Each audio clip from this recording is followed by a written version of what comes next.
धन्यवाद संचालक जी। आज के कार्यक्रम की अध्यक्षता कर रहे भारत से भारत मुक्ति मोर्चा के राष्ट्रीय अध्यक्ष और बहुजन क्रांति मोर्चा के राष्ट्रीय संयोजक आदरणीय मोहन मेश्राम साहब, अन्य सम्मानित अतिथि एवं वक्तागण, पत्रकार बंधु एवं दूर दराज से पूरे प्रमंडल के कोने कोने से आए मूल्यवासी साथियों, ये संविधान बचाओ देश बचाओ आरक्षण बचाओ सम्मेलन आयोजित किया जा रहा है। ये सम्मेलन आयोजित करने की जरूरत क्यों पड़ी? क्योंकि जब हम इस देश का हालात देखते हैं तो हमें दिखाई देता है कि इस देश का जो नौजवान है वो बड़ी से बड़ी डिग्री ले ले, इंटर पास कर ले, बीए पास कर ले, बीएससी कर ले, बीएड कर ले, टेट पास कर ले, पीएचडी कर ले, बड़ी से बड़ी डिग्री ले ले। बड़ी से बड़ी डिग्री लेने के बावजूद भी इस देश के नौजवान के पास में रोजगार नहीं। और इस देश का नौजवान जो पटना की सड़कों पर जाता है, दिल्ली की सड़कों पर जाता है और इस देश में सरकार चलाने वाले लोगों से कहता है कि हमारे हाथ को काम दो, हम भी देश के विकास में अपना योगदान देना चाहते हैं, तो देश में और प्रदेश में जो सरकारें हैं वो क्या कहती है? वो नौजवानों के हाथ को काम नहीं देती, बल्कि लाठी डंडा चलाकर नौजवानों का हाथ पैर तोड़ने का काम जरूर करती। नौजवानों के हालात खराब। इस देश में किसान रहते, लाखों की संख्या में किसान आत्महत्या कर रहे हैं। और वो किसान आत्महत्या क्यों कर रहे हैं? क्योंकि जिस माइक पर खड़ा होकर मैं बोल रहा हूं, ये माइक जिसने बनाया उसका दाम निर्धारित करने का काम उसी ने किया। जो कैमरा मेरे सामने लगा, इस कैमरे को जिसने बनाया उसका दाम रखने का काम वही किया। जिस कुर्सी पर आप बैठे हो, इस कुर्सी को जिसने बनाया उसका कीमत रखने का काम उसने ही किया।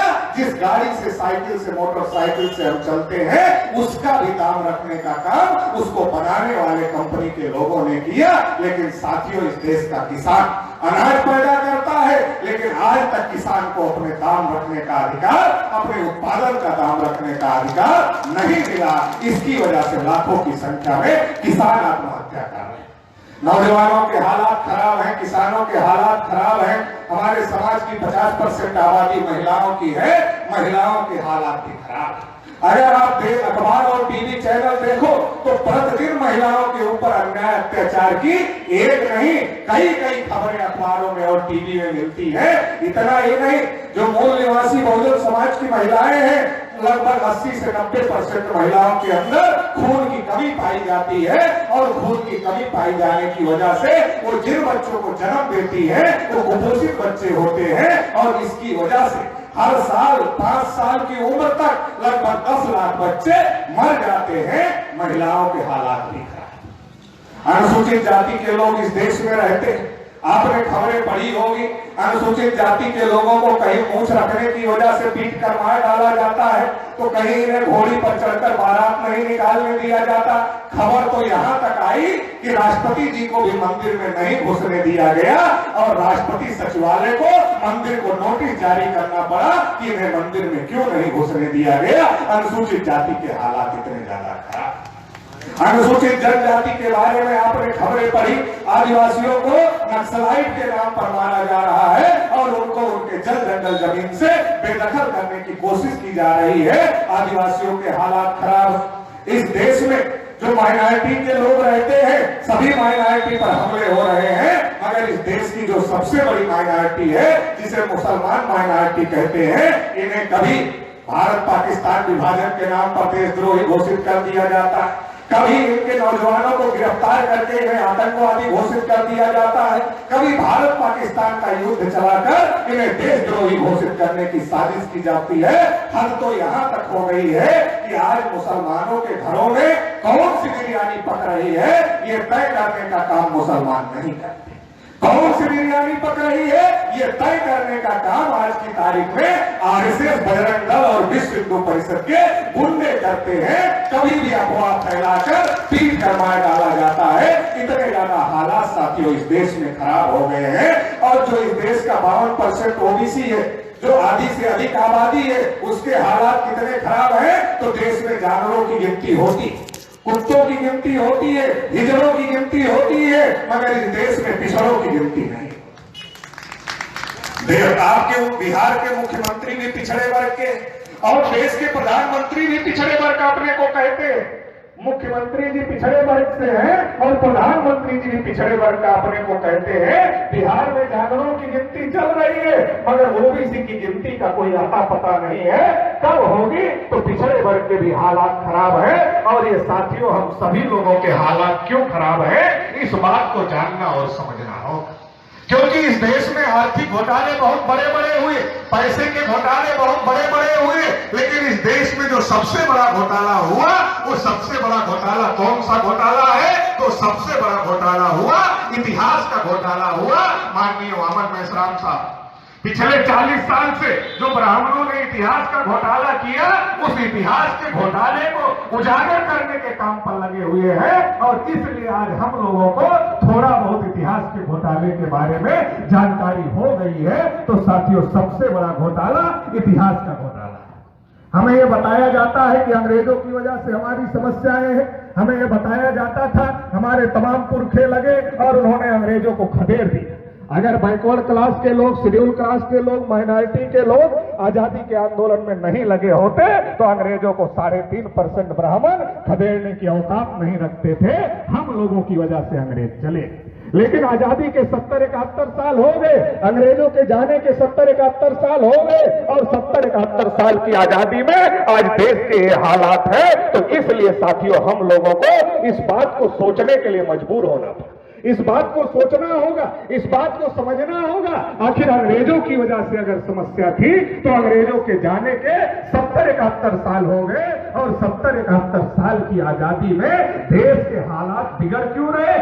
बाबा साहब अम्बेडकर ने भारतीय संविधान बनाया और भारतीय संविधान में लिखा हमें समता, स्वतंत्रता, बंधुता और न्याय पर आधारित समाज और राष्ट्र का निर्माण करना है। ये उद्देश्य रखा भारतीय संविधान का।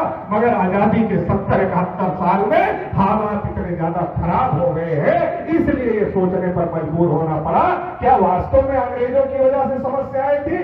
साथियों, जब इतिहास पढ़ा गया, इतिहास को समझा गया तो ये बात समझ में आई कि जब इस देश में अंग्रेज नहीं आए थे, जब इस देश में मुगल नहीं आए थे, तब इस देश में ब्राह्मण आए। जब अंग्रेज नहीं आए थे, जब मुगल नहीं आए थे, तब ब्राह्मण आए थे। और जैसे अंग्रेज विदेशी थे, जैसे मुगल विदेशी थे, वैसे ही ब्राह्मण भी विदेशी है। और ब्राह्मणों ने क्या किया? ब्राह्मणों ने इस देश के मूल निवासियों को अच्छा बनाया, सूत्र बनाया। आपने एकलव्य की कहानी सुना होगा।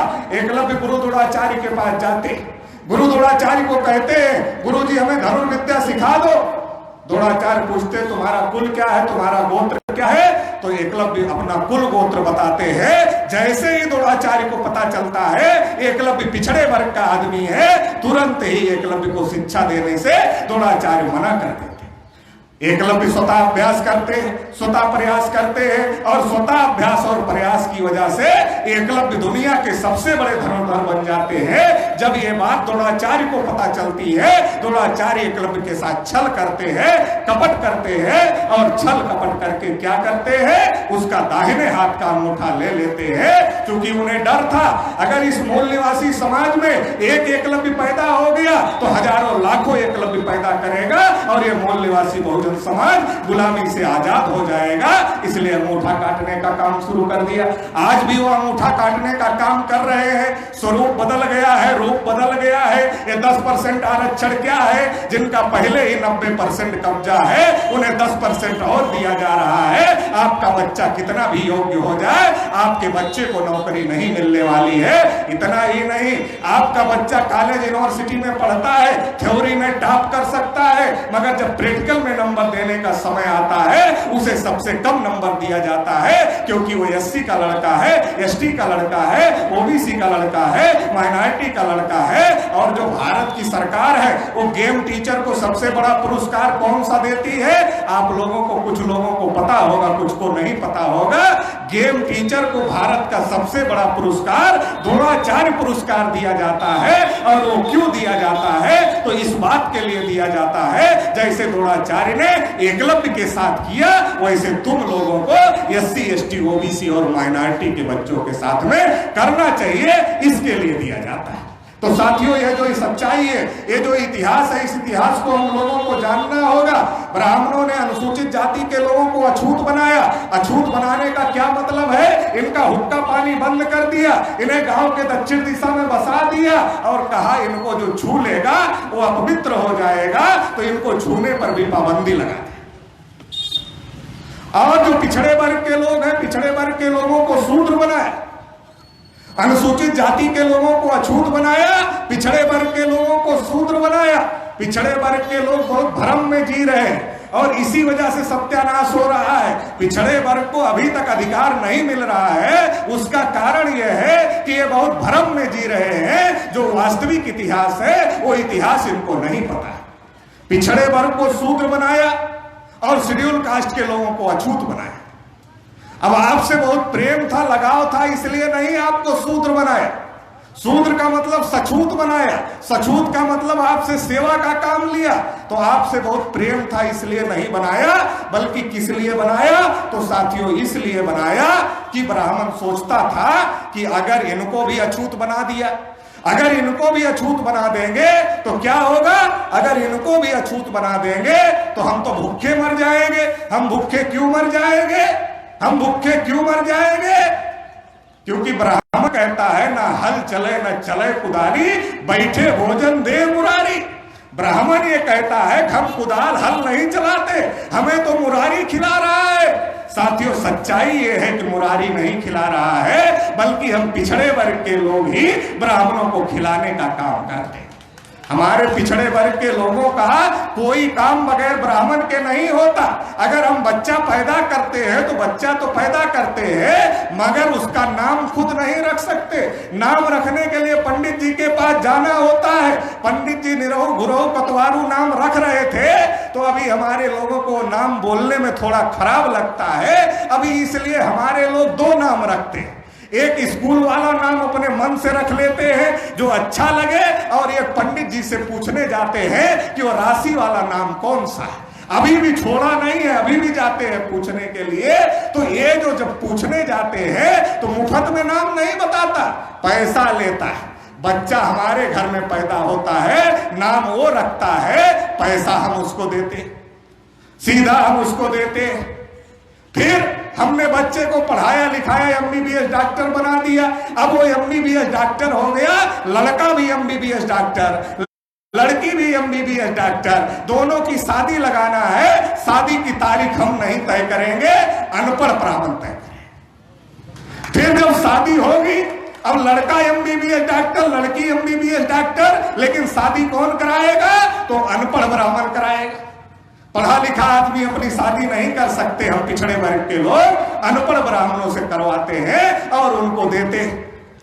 हमारे पिछड़े वर्ग में जब आदमी मर जाता है तो मरने के बाद में भी ब्राह्मण को बुलाया जाता है, और जब ब्राह्मण को बुलाते हैं तो ब्राह्मण कहता है जो तुम्हारे पिताजी मर गए, उनकी आत्मा ऊपर भटक रही है, उसको शांति नहीं मिल रही है, और अगर शांति नहीं मिली तो रात को तुम्हारे सपने में आएंगे तुम्हारे पिताजी और तुमको बहुत परेशान करेंगे।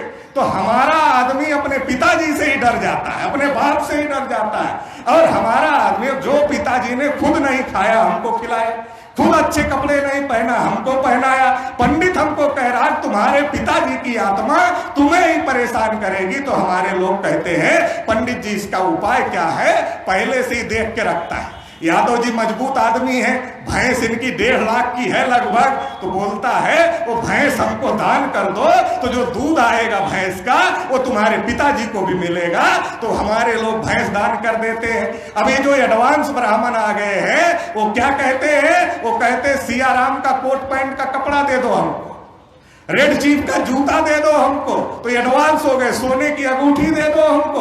तो ये हमारे पिछड़े वर्ग के लोग ब्राह्मणों को खिलाने का काम करते हैं। ब्राह्मण कुछ नहीं करता है, बल्कि हम ही उसका पालन पोषण करने का काम करते हैं। ब्राह्मणों के शरीर पर जितनी चर्बी है वो पिछड़े वर्ग द्वारा लाई गई चर्बी है, पिछड़े वर्ग द्वारा खिलाने की वजह से वो चर्बी बढ़ी हुई। हमारे यहाँ एक यादव जी है, उनको जब बाम सेब समझ में आया तो उन्होंने अपने पंडित को बुलाया और पूछा कि हम तुमको जो जो दे रहे हैं ये पिताजी को मिलेगा? बोले जरूर मिलेगा। तो यादव जी ने कहा अच्छा जितना दिया वो सब मिल गया? बोले सब मिल गया। तो यादव जी ने कहा ये हमारी 200 ग्राम की मोबाइल है, ये भी लेते जाओ। तो पंडित जी ने कहा इससे क्या होगा? बोले बहुत दिन हो गया पिताजी से बातचीत नहीं हुई थी, ये मोबाइल पहुंच जाएगी तो बातचीत हो जाएगी, और जब बातचीत हो जाएगी तो ये भी पता चल जाएगा कि जितना तुमको दिया अभी तक वो सारा पहुंचा है कि नहीं पहुंचा। और अगर नहीं पहुंचा है तो मेरी लाठी इधर रखी है, अगर ये मोबाइल नहीं पहुंची तो मेरी लाठी इधर रखी हुई है। तो पंडित जी बहुत डर गए, उन्होंने यादव जी को हाथ जोड़ा, कहा माफ कर दो, ये हम लोगों को खाने कमाने का ढोंग ढकोसला है, ये सब कुछ नहीं है, और हाथ जोड़कर चलता बने। तो साथियों ये पिछड़े वर्ग के लोगों को ब्राह्मणों ने शूद्र बनाया, और पिछड़े वर्ग के लोगों द्वारा लगाई गई चर्बी ब्राह्मणों के शरीर पर है। आप पिछड़े वर्ग के लोगों को देखो जो दिन भर खेती में काम करते हैं, उनको देखो, उनके हाल क्या है। पिछड़े वर्ग के लोगों के हाल क्या है? उनका दांत और गाल ऐसे चिपटा रहता है। आप देखो खेती किसानी में काम करने वाले, और जो मंदिर में ब्राह्मण रहते हैं उनका देखो, वजन करोगे 2 कुंटल से कम नहीं मिलेंगे, 2-2 कुंटल के मिलते हैं। इतना ज्यादा उनको चढ़ा करके मजबूत किया हुआ है। तो ये जो पंडित हमारे घर में आता सीधा ले जाता है, सत्यनारायण की कथा सुनाने आता है। अब सत्यनारायण की कथा तो सुनाता ही नहीं, आप ट्राई कर लेना और पूछना पंडित जी पूरी कथा तो सुना दिया, मगर सत्यनारायण की कथा कौन सी है वो बताता ही नहीं। पूरी कथा संस्कृत में कहता है, और जब पैसा मांगना होता तो कहता है ये गौरी जी है 10 रुपया रखो, उसको हिंदी में मांगता है, क्योंकि उसे भी पता है कि इनको संस्कृत समझ में नहीं आती। और हमारी महिलाओं को गांठ बांध कर बैठा देता है, क्योंकि उसको पता है घर से आटा चावल दाल तो महिला ही निकालेगी, इसलिए महिला को भी उधर बिठा देता है मानसिक गुलाम बनाने के लिए। तो पिछड़े वर्ग के लोगों ने ब्राह्मणों का पालन पोषण किया, इसलिए ब्राह्मणों ने पिछड़े वर्ग को सछूत बनाया, और ब्राह्मणों ने पिछड़े वर्ग को सछूत बनाया और पिछड़े वर्ग को सेवा का काम दिया। हमको कुछ यादव कुर्मी मौर्य लोग मिले और वो कहने लगे विकास जी आप हम लोगों को शूद्र घोषित कर रहे हैं। हमने कहा हम आपको शूद्र नहीं घोषित कर सकते, क्योंकि हमारे पास ऐसी अथॉरिटी नहीं। अगर हमारे पास अथॉरिटी आ जाए तो हम सबको ब्राह्मण घोषित कर दे, कम से कम सब बराबर हो जाएंगे तो झंझट खत्म हो जाएगी, ऊंच नीच का झंझट खत्म हो जाएगा। तो साथियों पिछड़े वर्ग के लोगों को इस बात को जानना और समझना जरूरी है। हमने उन लोगों को कहा चलो प्रयोग करते हैं, हमने कहा शूद्रों का क्या काम है? उन लोगों ने यादव कुर्मी मौर्य लोगों ने कहा शूद्रों का काम सेवा करना है, तो हमने कहा चलो प्रयोग करते हैं। उन्होंने कहा कैसे प्रयोग होगा? हमने कहा गांव के पुरोहित के पास एक चमार बिरादरी के लड़के को लेकर चलते हैं और उसको एक गिलास पानी पिलाने के लिए पुरोहित जी को कहते हैं, और ये कहते हैं पंडित जी आपने इनको शूद्र बनाया, इनको सेवा करने का आदेश दिया, तो इनकी इच्छा जागृत हो गई है आपकी सेवा करने की, ये आपके लिए एक गिलास पानी लेकर आए हैं, आप इसे ग्रहण करो। यादव कुर्मी मौर्य लोगों को हमने कहा चमार के हाथ का दिया हुआ पानी पंडित पिएगा? बोला नहीं पिएगा। हमने कहा क्यों नहीं पिएगा? कहा वो अछूत है, अछूत के हाथ का पानी कैसे पिएगा? हमने कहा प्रमाणित हो गया जो अछूत है वो शूद्र नहीं, क्योंकि शूद्र का काम सेवा करना है। और सेवा कौन करता था? यादव जी दूध दही घी देने का काम करते थे, पटेल जी अनाज देने का काम करते थे, मौर्य कुशवाहा जी सब्जी देने का काम करते थे, नाई जी दाढ़ी बाल बनाने का काम करते थे, बढ़ई लोहार खटिया मचिया बनाने का काम करते थे, कहाँ डोली ढोने का पानी भरने का काम करते थे, माली लोग फूल देने का काम करते थे। ये जितना सेवा का काम बताया ये सारी जातियां आज की तारीख में ओबीसी में है, पिछड़े वर्ग में है। पिछड़े वर्ग के लोगों को शूद्र बनाया और इनको सेवा के काम पर लगाया, इनको सेवा के काम पर लगाया। और जब पिछड़े वर्ग के लोगों ने पूछा पंडित जी सेवा के बदले में क्या मिलेगा? कहा निष्काम भाव से सेवा करो।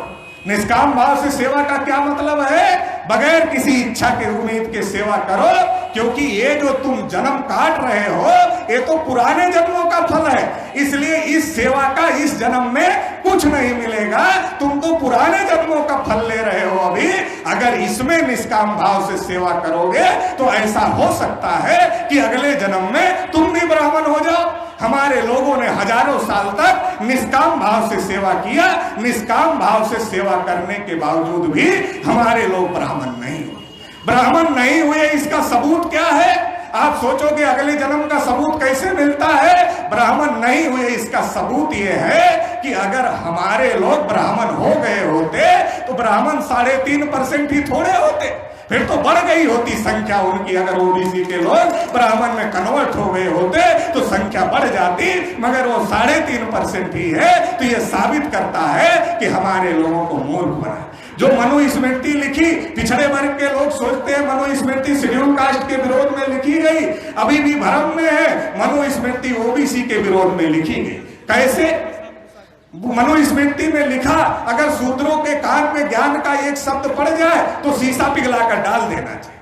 अब मैं आपसे पूछना चाहता, पंडित अपने मोहल्ले में वेद पढ़ेगा या शेड्यूल कास्ट के मोहल्ले में जाकर वेद पढ़ेगा? निश्चित रूप से अपने मोहल्ले में पढ़ेगा, शेड्यूल कास्ट के मोहल्ले में जाकर नहीं पढ़ेगा। अब शेड्यूल कास्ट के लोग तो गांव के दक्षिण दिशा में बसा दिए गए थे, उनका हुक्का पानी बंद हो गया था, ब्राह्मणों के मोहल्ले में उनका आना जाना नहीं था, उनके कान में वेद का शब्द पढ़ने की कोई संभावना नहीं थी। संभावना किसके कान में पढ़ने की थी? मान लो पंडित जी वेद पढ़ रहे हैं, यादव जी दूध लेकर पहुंच गए, उनके कान में पड़ गया तो लिखा, अगर कान में वेद का शब्द पड़ जाए शीशा पिघलाकर डाल देना चाहिए। पटेल जी अनाज लेकर गए, वेद को देख लिया, लिखा अगर आंख से देख ले तो आंख में सुच्चा डाल देना चाहिए। कुशवाहा जी सब्जी लेकर गए और ब्राह्मण वेद पढ़ रहा है, जैसे आप गाना सुनते हो तो सुनते सुनते उच्चारण करने लगते हो, अगर कुशवाहा जी ने भी मुंह से उच्चारण कर दिया तो लिखा, अगर उच्चारण करे तो जीभ काट लेनी चाहिए। ये जो सारा लिखा ये पिछड़े वर्ग के लोगों के विरोध में लिखा। पिछड़े वर्ग के लोगों को इस बात को जानने और समझने की जरूरत है, क्योंकि ब्राह्मण आज हिंदू के नाम पर पिछड़े वर्ग के लोगों का इस्तेमाल करता है। जिन ब्राह्मणों ने पिछड़े वर्ग सूत्र बनाया, पिछड़े वर्ग को अधिकार वंचित किया और पिछड़े वर्ग के विरोध में इतनी सारी बातें रखी, आज उनका धर्म और हमारा धर्म एक नहीं हो सकता। इसलिए जो पिछड़ा वर्ग है वो पिछड़ा वर्ग हिंदू नहीं। इस बात को राष्ट्रपिता ज्योतिबा फूले जानते थे। पिछड़े वर्ग में अगर सबसे ज्यादा विद्वान आदमी कोई पैदा हुआ आधुनिक भारत में तो राष्ट्रपिता ज्योतिबा फूले थे। राष्ट्रपिता ज्योतिबा फूले क्या कहते थे? राष्ट्रपिता ज्योतिबा फूले कहते थे कि पहले ब्राह्मणों की गुलामी से आजाद हो जाओ, अंग्रेजों की गुलामी से बाद में आजाद हो जाओ। क्यों? वो जानते थे ब्राह्मणों की गुलामी कितना खतरनाक है। छत्रपति साहू महाराज के पास जब तिलक गए तो साहू महाराज ने भी यही कहा, तुम ब्राह्मण लोग राजा के साथ, मैं राजा हूं, बुरा बर्ताव करते हो, अंग्रेज जाएंगे तुम्हारा राज आएगा, हमारी प्रजा के साथ तुम अच्छा बर्ताव नहीं करोगे, मैं नहीं आता। बाबा साहब अम्बेडकर ने भी यही सवाल खड़ा किया कि देश की आजादी की लड़ाई है या देश के लोगों की आजादी की लड़ाई है। 15 अगस्त 1947 को देश आजाद हो गया, मगर जो देश के लोग हैं SC ST OBC और माइनॉरिटी वो आज भी गुलाम है, क्योंकि अंग्रेजों मुगलों से पहले ब्राह्मणों ने हमको गुलाम बनाया था। उनका राज 15 अगस्त 1947 को देश पर आ गया। बाबा साहब अम्बेडकर ने संविधान में आर्टिकल 340 लिखा। आर्टिकल 340 की वजह से कल कालेलकर कमीशन आया, आर्टिकल 340 की वजह से मंडल कमीशन आया। अगर आर्टिकल 340 नहीं होता तो ना कालेलकर कमीशन आता ना मंडल कमीशन आता। लेकिन हमारे लोगों को पंडित क्या कहता है? बाबा साहब अम्बेडकर ने कालेलकर कमीशन नहीं बना रहे थे नेहरू, इसके लिए अपने कानून मंत्री पद से इस्तीफा दिया, मगर पिछड़े वर्ग के लोगों को यह पता नहीं है। और यह पता पिछड़े वर्ग के लोगों को क्यों नहीं है? क्योंकि ब्राह्मण जब पिछड़े वर्ग के घर में जाता है, कहता डॉक्टर अम्बेडकर तो चमारों के नेता थे, वो तुम्हारे तो कुछ है नहीं, वो तो चमारों के नेता थे। तो हमारा आदमी सोचता है वो चमारों के नेता थे, और एक दो आदमी अगर हम लोगों की संगत में आ गया और वो जय भीम बोलने लगा तो पंडित कान लगाकर सुनता रहता है, और जैसे सुना कि पिछड़े वर्ग का आदमी जय भीम बोल रहा है, तुरंत ही उसके पास जाता है। उसके पास जाता और क्या कहता? जय भीम बोल रहे थे, चमार हो गए क्या? जय भीम बोल रहे थे, चमार हो गए क्या? पिछड़े वर्ग के आदमी को लगता है अरे जय भीम बोलने से चमार हो जाते, दूसरे दिन से बोलना बंद कर देते। जब दूसरे दिन से बोलना बंद कर देता है, फिर वही पंडित शेड्यूल कास्ट के घर में जाता है और शेड्यूल कास्ट को कहता है अरे डॉक्टर अम्बेडकर इतने महान विद्वान आदमी थे, ये हम लोग जय भीम बोलते हैं, मगर ये ओबीसी वाले तो जय भीम बोलते ही नहीं। ये जय भीम बोलते ही नहीं, ये बाबा साहब अम्बेडकर के विरोधी लोग हैं। ओबीसी और एससी को लड़ाने का काम करता है और लड़ाकर ओबीसी को अपने साथ खड़ा रखने की कोशिश करता है। ब्राह्मणों के साथ जब तक ओबीसी खड़ा है तब तक ब्राह्मणों का राज है। जिस दिन ओबीसी हट गया, जाग गया, उस दिन ब्राह्मणों का राज देश से खत्म हो जाएगा। तो साथियों, ये जो बात है, ये बात हम लोगों को जानना और समझना जरूरी। बाबा साहब अम्बेडकर के इस्तीफा देने की वजह से कालेलकर कमीशन बना और कालेलकर कमीशन को नेहरू ने रद्दी के टोकरी में डालने का काम किया और फिर मंडल कमीशन आया। 16 नवंबर 1992 को मंडल कमीशन का फैसला आया और जब मंडल कमीशन का फैसला आया, 52% को केवल 27% दिया, 27% में क्रीमी लेयर लगाया। क्रीमी लेयर का क्या मतलब है? जिसके पास दांत है उसे चना नहीं खिलाया जाएगा, जिसके पास दांत नहीं है उसे चना दिखाया जाएगा, क्योंकि वो चना खा नहीं सकता। जो ओबीसी अपने बच्चे को पढ़ा सकता था, कहा क्रीमी लेयर में, जो नहीं पढ़ा सकता था उसे कहा रिजर्वेशन के दायरे में हो, मगर जब पढ़ा ही नहीं सकता तो नौकरी तो लेने वाला नहीं है। इसकी वजह से आज भी ओबीसी का कोटा 6% भी नहीं भरा गया है। तो ये जो इतना बड़ा धोखा 92 में हुआ, ओबीसी के लोग समझते, इसके विरोध में सड़क पर उतरते।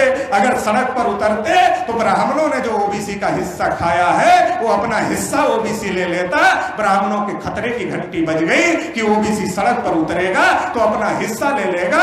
इसलिए ब्राह्मणों ने क्या सोचा, ओबीसी को रोजगार देना जरूरी है, इसलिए बाबरी मस्जिद राम जन्मभूमि का मुद्दा खड़ा कर दिया। रामलला हम आएंगे, मंदिर वही बनाएंगे, तारीख नहीं बताएंगे।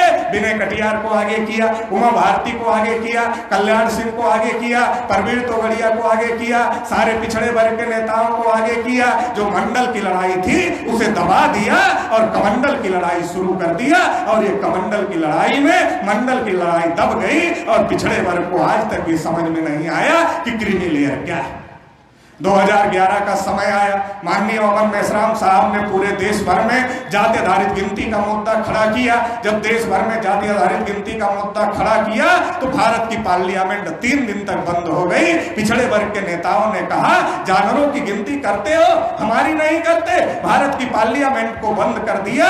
कांग्रेस और बीजेपी के ब्राह्मणों ने मिलकर मंथन किया, ओबीसी फिर खड़ा हो जाएगा, खड़ा हो जाएगा, इसको इसका अधिकार देना पड़ेगा, इसे फिर दूसरा रोजगार देने की जरूरत है। नया रोजगार लाया, अन्ना हजारे को महाराष्ट्र से उठाया और दिल्ली के रामलीला मैदान में लाकर पटक दिया और प्रचार किया अखबार टीवी चैनल वालों ने कि ये जो अन्ना हजारे है ये रामलीला मैदान से नहीं जाएंगे, ऊपर भले चले जाएंगे। जब तक जन लोकपाल नहीं आएगा ये ऊपर चले जाएंगे मगर रामलीला मैदान से नहीं जाएंगे।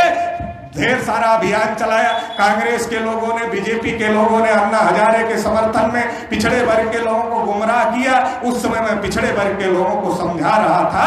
1 सितंबर 2011 को दिल्ली में जाति आधारित गिनती के लिए रैली थी। मैं पिछड़े वर्ग के नेताओं को कह रहा था, लोगों को कह रहा था चलो दिल्ली, तो पिछड़े वर्ग के लोग कह रहे थे अरे विकास जी, बेचारा अन्ना हजारे राजा हरिश्चंद्र के बाद कोई पहला ईमानदार आदमी मिला है, धरती पर पहला ईमानदार आदमी राजा हरिश्चंद्र के बाद आया है। उसका जान संकट में है, प्राण संकट में है, पहले उसके प्राण बचा लेते हैं, बाद में अपना मामला देख लेंगे। हमने उस समय पिछड़े वर्ग के लोगों को कहा था ये जो अन्ना हजारे आया है ये तुम्हारी ओबीसी की गिनती का मुद्दा दबाने के लिए आया है। और जिस दिन ये मुद्दा दब गया उस दिन जो अन्ना हजारे है वो अखबार के पन्ने से गायब हो जाए, अखबार के पन्ने से गायब हो जाएगा, पता नहीं चलेगा कहां है। आज जन लोकपाल नहीं आया, अन्ना हजारे गायब है, अभी धरती पर ही है, ऊपर नहीं गया है मगर गायब है। तो साथियों फिर पिछड़े वर्ग के मुद्दे को दबा दिया गया। 2014 का समय आया, आरएसएस के लोगों ने सोचा वामन मेश्राम साहब पिछड़े वर्ग को जगा रहे हैं, पिछड़ा वर्ग वामन मेश्राम साहब के साथ ना खड़ा हो जाए, इसलिए नरेंद्र मोदी को प्रचार किया ये पिछड़ी जाति का है, ये चाय बेचने वाला है और ये नीच जाति का है। हमारे लोगों ने सोचा पिछड़ा भी है, चाय बेचने वाला भी है और नीच जाति का है, अपना आदमी है, जरूर इस बार अपना कल्याण हो जाएगा, अपना प्रधानमंत्री बना लेते हैं। तो हमारे लोगों ने नरेंद्र मोदी को वोट दिया। नरेंद्र मोदी देश के प्रधानमंत्री बन गए और जब प्रधानमंत्री बन गए पिछड़ों के विरोध में 4 बड़े फैसले लिए। पहला बड़ा फैसला लिया, जानवरों की गिनती का आदेश दिया मगर पिछड़ों की गिनती का आदेश नहीं दिया। दूसरा बड़ा फैसला नरेंद्र मोदी ने लिया, 314 बच्चे जो आईएएस की परीक्षा पास किए थे उनकी नियुक्ति को क्रीमी लेयर के नाम पर रोक दिया। तीसरा बड़ा फैसला लिया, पिछड़े वर्ग की स्कॉलरशिप बंद कर दिया। और चौथा बड़ा फैसला लिया, पिछड़े वर्ग को बजट में कुछ भी नहीं दिया। ऐसा नरेंद्र मोदी ने क्यों किया? क्योंकि नरेंद्र मोदी मुख नहीं है, नरेंद्र मोदी मुखौटा है। आरएसएस के ब्राह्मण नरेंद्र मोदी का मुखौटा लगाए हुए हैं ताकि पिछड़े वर्ग का वोट उनको मिले। नरेंद्र मोदी का मुखौटा लगाकर पिछड़े वर्ग का वोट लेते हैं और पिछड़े वर्ग का वोट लेकर पिछड़े वर्ग के पिछवाड़े पर लात मारने का काम करते हैं। इसलिए पिछड़े वर्ग के लोगों को साथियों सोचने और समझने की जरूरत है। एक आखिरी बात कहकर अपनी बात समाप्त करूंगा। इस देश में हमको आपस में लड़ाया जाता है। जब यादव के घर में पंडित जाता है तो यादव को कहता, यादव जी क्या हाल है? यादव जी कहते, पंडित जी ठीक ठाक है। कहता, बड़ा लड़का क्या करता है? कहते, कुछ नहीं करता, दूध का काम करता है। छोटा वाला क्या करता है? वो भी दूध का काम करता है। पंडित पूछता, अरे नौकरी नहीं मिली क्या? तो यादव जी कहते हैं, पंडित जी नौकरी कहाँ है? बड़ी बेरोजगारी है। तो यह पंडित कहता है, अरे यादव जी बेरोजगारी क्यों है पता है? ओबीसी के हिस्से की सारी नौकरियां तो पटेल लोगों ने, कुर्मी लोगों ने ले लिया, इसलिए तुमको नहीं मिला। यादव जी को लगता हमारे अच्छे की फेवर की बात कर रहा है। यादव जी दूध भी पिलाते हैं, घी भी बांध कर देते हैं। दूध पीकर घी लेकर पंडित जी यादव जी के घर से निकलते हैं, फिर कुर्मी जी के घर में घुस जाते हैं। उसको पूछते हैं, बड़ा लड़का क्या करता है? वो कहता खेती बाड़ी करता है। पूछता, छोटा लड़का क्या करता है? बोलता, वो भी खेती बाड़ी करता है। पूछता, अरे नौकरी नहीं लगी क्या? बोलता, पंडित जी नौकरी कहाँ है, बड़ी बेरोजगारी है। कहता, नौकरी कैसे लगेगी? अरे ओबीसी का सारा हिस्सा तो यादव ने खा लिया, इसलिए तुमको नौकरी कहाँ लगेगी? यादव को कुर्मी के विरोध में भड़काया, कुर्मी को यादव के विरोध में भड़काया। अब कुर्मी भी सोचता पंडित तो फेवर का बात कर रहा है, वो भी अपना गठरी बथरी बांध के जितना देना होता है उसको देता है, वो लेकर निकलता है। फिर विश्वकर्मा जी के यहाँ, शर्मा जी के यहाँ पहुंच जाता है और कहता, शर्मा जी देख रहे हैं यादव कुर्मी मौर्य ने मिलकर सारा खा लिया, तुम लोगों को कुछ मिला है क्या? उनको उसके विरोध में भड़का देता है, सबको एक दूसरे के विरोध में भड़काता है और फिर चमार के घर में पहुंच जाता है और कहता, देख रहे हो जमाना बदल गया, जमाना बदल गया और हम ब्राह्मण भी बदल गए। तो क्या बदल गए? हम ब्राह्मण हैं, तुम चमार हो। हम तुम्हारे घर में आते हैं, तुम्हारी चारपाई पर बैठते हैं, तुम्हारे बिस्तर पर खाना खाते हैं। तुम हमारे घर आते हो, तुम्हें अपनी चारपाई पर बिठाते हैं, अपने बिस्तर पर बिठाते हैं, अपने बर्तन में खाना खिलाते हैं। और इतना ही नहीं, अगर तुम्हारे में कोई आईएएस अधिकारी हो जाए, पीसीएस अधिकारी हो जाए, बड़ा नेता, बड़ा अभिनेता हो जाए, तो हम अपनी बहन बेटियों की शादियां भी तुम लोगों के साथ में लगा देते हैं, क्योंकि जमाना बदल गया और हम ब्राह्मण भी बदल गए। लेकिन ये देख रहे हो पिछड़े वर्ग के लोगों को, यादव जी को, पटेल जी को, कुशवाहा जी को, शर्मा जी को देख रहे हो, ये तो तुम्हारा छुआ भी नहीं खाते। तो तुम्हारे असली दुश्मन ये लोग हैं। ओबीसी को एससी से लड़ाने का काम करता है, फिर वही मोस्ट शेड्यूल कास्ट के घर में जाता है, सफाई कर्मी जातियों के घर में जाता है, खटिक के घर में जाता है और कहता है, अरे ये चमारों ने तो शेड्यूल कास्ट का सारा हिस्सा खा लिया, इसलिए तुम्हें कुछ नहीं मिला। उनको उनसे लड़ाने का काम करता है। और एक जगह अगर सारे लोग मिल जाए, पंडित सोचता अभी आपस में तो लड़ाया नहीं जा सकता, तो पंडित क्या कहता है, अरे तुम लोगों को कुछ दिखाई पड़ रहा है क्या? तो हमारा आदमी कहता, पंडित जी क्या दिखना चाहिए? तो कहता, अरे कुछ नहीं दिखाई दे रहा। हमारा आदमी कहता, हमें तो नहीं दिखाई दे रहा है। तो पंडित कहता है, अरे एक एक मुसलमान 14-14 बच्चे पैदा कर रहे हैं, ये भी नहीं दिखाई पड़ रहा है क्या?